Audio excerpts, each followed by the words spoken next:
Magandang gabi sa atin mga kagol. Andito na naman ang inyong kagol o pauwi na naman tayo galing sa ating trabaho sa 12 oras natin pakikipagdigma.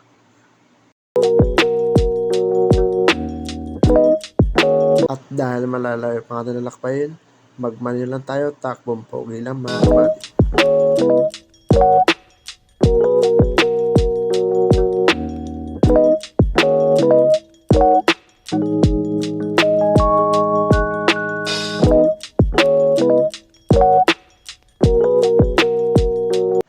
Mga kagol, payo ko lang sa ating mga kagol na nagmamaneho. Lalo pa naman nag-aantay sa atin pauwi. Takbong pogi lang tayo, di natin kailangan magmadali.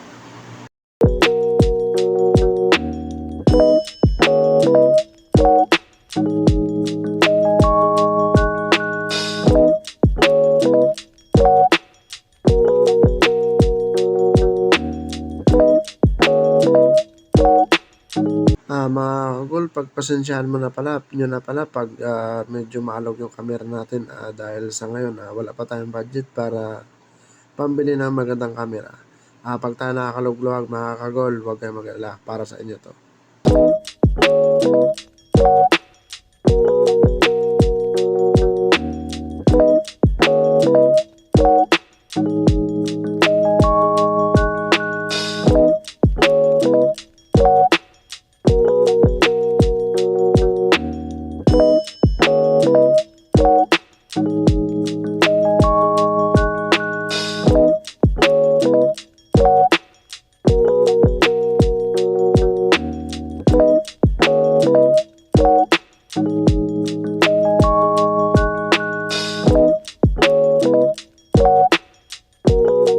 At ayan nga mga kagol, nakarating na ako sa bahay, nag-bis na rin ako pagdating ko agad kasi nga gabi na rin, nagugutom na ako. Naisipan ko na magluto na lang ako ng pancit canton na lang ulamin ko kasi mag-isa na naman ako sa bahay, wala ako kasama. Kaya yung mabilis ang lutuin lang ulam ang niluto ko. Nagpakulo na ako ng tubig, nung kumulo na, nilagay ko na yung mga pancit canton. Ngayon nagkamali pa ako, nilagay ko pa sa sahog, putang ina, mainit pala mga kagol.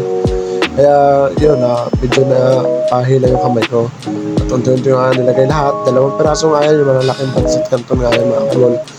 Sweet and spicy kasi paborito ko yung sweet and spicy na yan.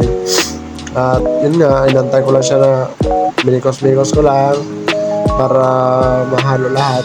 Tapos after ng tinapan ko muna saglit kasi sa mga time na yan mga kagol sinabay ko na rin yung paglalaba. Kasi nga sunod na araw, 31, bagong taon, alis ako sa bahay. Walang maiwan dito kaya bago ko sana kami umalis, malinis muna yung bahay. Nilalaba ko ng mga damit namin, kami ng asawa ko.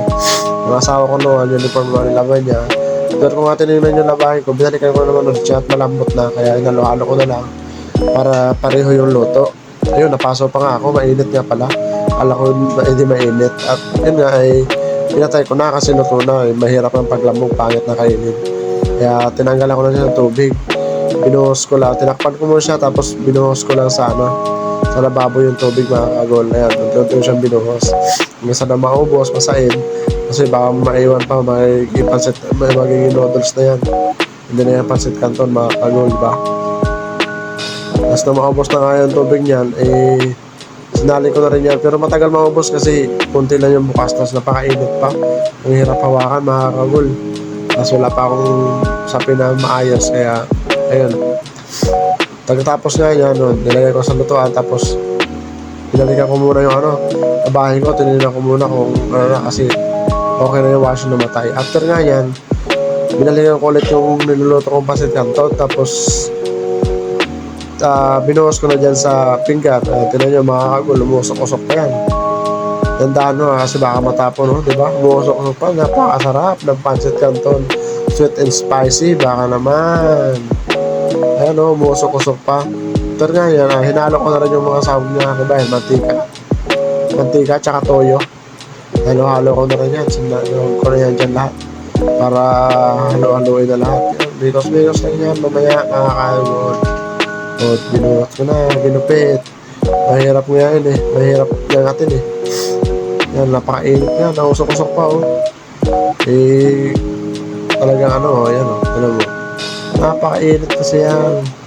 2 piraso yan kaya 2 Tapos yung nilagay dyan. Yan, tapos after yan, malagay ko na mikos-mikos lang mga kagol. Minikos-mikos ko lang yan, no? Alam mo, usok-usok pa, ang dami yan, pero naubos ko yan mga kagol. Paborito ko kasi yan, pancit canton. Lalo na yung sweet and spicy. Kahit walang kanin yan, kakainin ko lahat yan, diba? Mikos-mikos lang, solo kumain yan, kahit mataba na, sige, kain lang. Ang importante, may nakakain tayo, diba? Ang mahirap yan, pag wala na tayo makain. Sige lang, kain lang, pero siyempre kailangan din natin mag-control. Pagkain, halo ko nga lang yan, pero umusok-usok pa yan. Buto na nyo naman. Napakadami yan pala yung pancit canton naman, yung mga malaki. Pag ano ata, 22 yung isang piraso. Ayan, tinan nyo, yung plastic, Pancit canton, sweet and spicy, di ba? Baka naman, pancit canton. Yan, may tinapay nga rin pala ako dyan. Bumili na rin ako tinapay, tapos kumain ako ng tinapay. Kasi nagugutom na rin ako. Isang beses lang kasi ako ng break time sa trabaho. Siyempre, alam na pa tayo. Work tayo, mga kagol, di ba? Pinalaman ko lang din dyan sa tinapay yung pancit canton. Pero after niya, kumain din ako ng kanin kasi hindi kaya ng puro pancit canton lang. Di ba? Sarap. Di ba? Tignan nyo naman yan, mga kuyaan, mga kagol, di ba? Parang patay gutom. Di ba? May palaman ng pancit canton, tinapay, kumain pa ng puro, di ba? Nakakagutom kasi, tapos mag-isa lang kasi ako dyan, kaya mag-isa lang ako sa bahay, kaya yan lang muna yung kinain ko na lang. Diba? Tapos after niya yan, pabalik-alis niya ako kasi yung labahan ko, nagwa-washing din kasi ako, kaya pinagsabay ko na yan yung pagluto ko habang nagwa-washing ako ng mga damit. Mga kulay lang naman yung pinaglalaban ko dyan kasi naglalaban na mga uniform namin sa trabaho, yung asawa ko yung puti. Yung mga tikulay ako. Yan kasi tulungan kami ng asawa ko, hindi yung lahat sa kanya. Bakit naman kasi yun? Sa mag-asawa kasi kailangan tulungan kayo. Hindi yung lahat iyan sa isa. Kasi mahirap din yun. Magkatrabaho ka, tapos pag uwi sa bahay, magkatrabaho ka pa rin. Di ba mga agol? Yan, tulad ko yan, Kaso mag-isa lang kasi ako, kaya wala akong kasama. Yan. Alam mo, mga kuyaan, mga agol, para mapatay gutom. Naghahanap pa yan.